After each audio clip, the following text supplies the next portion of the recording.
Birth by Sleep as a whole. So first I'll kind of give my thoughts on the individual storylines a little bit, which I've already done in their own separate credits videos. But in a nutshell, I really like Terra's quest. I like that he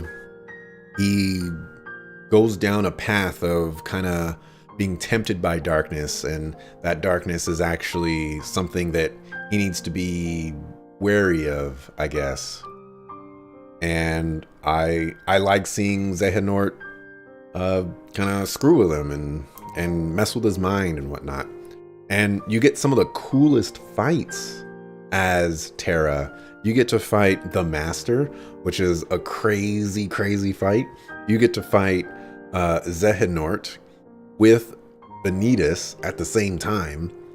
And then you get to fight super young, like, I don't know, taking over the body of Terra Xehanort. Like, you get the coolest fights as him. And everyone else just kind of gets the scraps, I guess. So I definitely like Terra's quest. Ventus was okay. It it was kind of following Terra, and so there was a lot of things that could have been spectacular if you play Ventus first, but because I didn't, a lot of his kind of just fell short, maybe a little bland because it was kind of retreading some information that I already had. But he did get some unique story information in of itself, and he also had a pretty cool fight with Vanitas as well. So overall, I think Ventus's whole quest line was just okay. And then for Aqua, as I mentioned in my Aqua Thoughts video, I think Aqua's was definitely the weakest because she's a protagonist following two other protagonists, and those protagonists are either following each other or following the antagonist. And so, like, we're just getting all the little trickle down scraps of coolness, basically. And so we don't get to see anything awesome happen, like Terra fight his master. We don't get to see Terra struggle with darkness. We don't get to see Ventus learn that he is this crazy half of a Keyblade that gets the darkness ripped out of him. Like, nothing special happens to Aqua, and nothing special around Aqua happens. So it's just kind of unfortunate. Let me see. I guess I don't have too much here to go over. So I'll just kind of make this one a little quick. I really like the mechanics of this game. I don't like the weird difficulty spike when Deep Space shows up, but other than that, I like the command deck. I like the abilities that you have to use. It changes up the formula, but it's still Kingdom Hearts. Whereas in Chain of Memories, it's like a card game that's trying to be Kingdom Hearts. Well, this game is Kingdom Hearts, and it's just like peeling back a few layers and then adding a few more to like fill in the void. It's a really cool system. I'm sure it has its flaws. Like, for example, D-Links don't really seem that useful, but then again, I'm playing on beginner, so, who knows. I didn't think any of the dungeons were particularly fantastic or anything like that. I like that they were really short. I like that the game as a whole has been pretty short, which has actually been pretty cool. No cardinal sins. I will say that I actually don't think that it was a good idea to split this game up into 3 separate stories. I think Terra's story benefited the most and everyone else has suffered. And I think it would have been cool if you could just choose Terra, Roxas, or Aqua, or you could just kind of like swap them out as you're fighting, and you just go along one central storyline, and you don't miss out on anything. Like, make this a team battle game or something like that, where like you're playing all 3 of them and you're going on a journey together. You know, I don't know. I think the story really suffers from the path that it takes, especially when you get into situations where you have to view the same sequences all over again and wait for that one character's unique sequence to kind of fill in a void. I thought the voice acting was really good. I caught Leonard Nimoy voicing Xehanort, so that was really cool. He's the guy who voices Spock in Star Trek, so that was really, really awesome. I thought the graphics were pretty good. Very happy with that. There's probably some replay value in this game. Actually, there is replay value in this game because the harder difficulties have like secret endings and things like that. So maybe those secret endings explain why Roxas looks like Ventus, because I'm gonna throw it out there. It's really, really stupid. It is 1000% stupid to make one of your characters look like another character and then not explain why that is.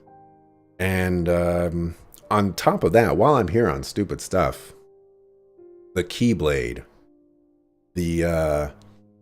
and it's spelled the Italics X Blade, which will from this point forward be called the X Blade.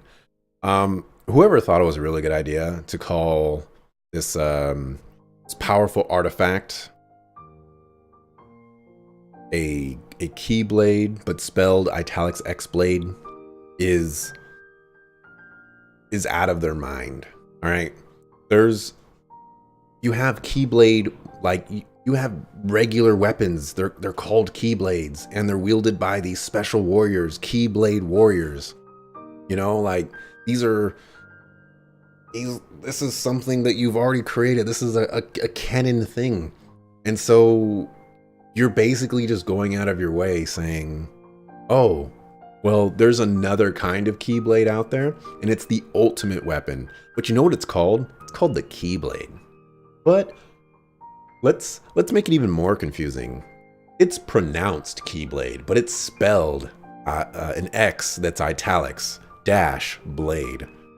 Yo. It doesn't make any sense. And that's basically my thoughts. Overall, I'm gonna say I like this game, but there's no context to this game. And so in a lot of ways, it's kind of like Chain of Memories.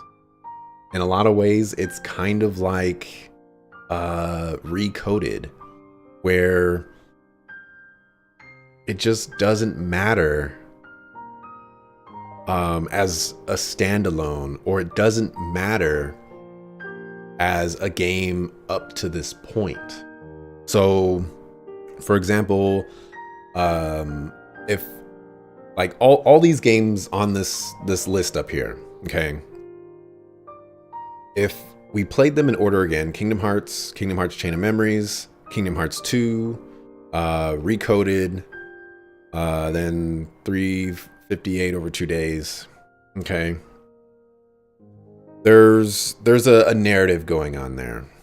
Okay. Chain of Memories doesn't really affect anything up to that point. From Kingdom Hearts to Chain of Memories is like wasted time. It doesn't matter at all. Then you get into Kingdom Hearts 2, and Kingdom Hearts 2 does a lot of things for the series. Then you get into the movies, and the movies don't provide you with like an overarching scope, but Recoded just gives you like a teaser to Birth by Sleep, and 358 just does a ton of really wonderful character development for Organization 13. So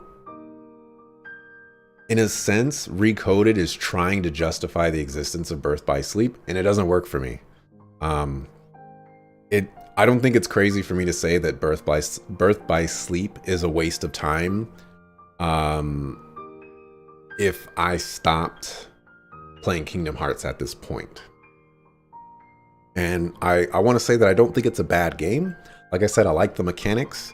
I think one of the stories is really, really good, top notch, solid. And then the other two just kind of suffer because Terra's is I guess more of my style. So that's gonna be it for Birth by Sleep. I'm happy to have conquered this particular game. And tomorrow we're gonna be moving on to Kingdom Hearts HD 2.8 Final Chapter Prologue. It's a mouthful. And on that, we're going to be starting up Dream Drop Distance. This is the last full-length game. And, well, full length. And it should be good. If I keep up this whole streaming schedule, we might be able to knock it out before the weekend, which would be pretty good. So that'll wrap it up for me for today. I appreciate you watching. Thanks for stopping by, Dante. Always appreciated to have you here. I'll be back tomorrow between 1:30 p.m. Pacific and 2:30 p.m. Pacific. Let's go 1:30 p.m. Pacific to 3 p.m. Pacific because I have to go grocery shopping tomorrow. And we're gonna start up Dream Drop Distance. So see you tomorrow. Peace.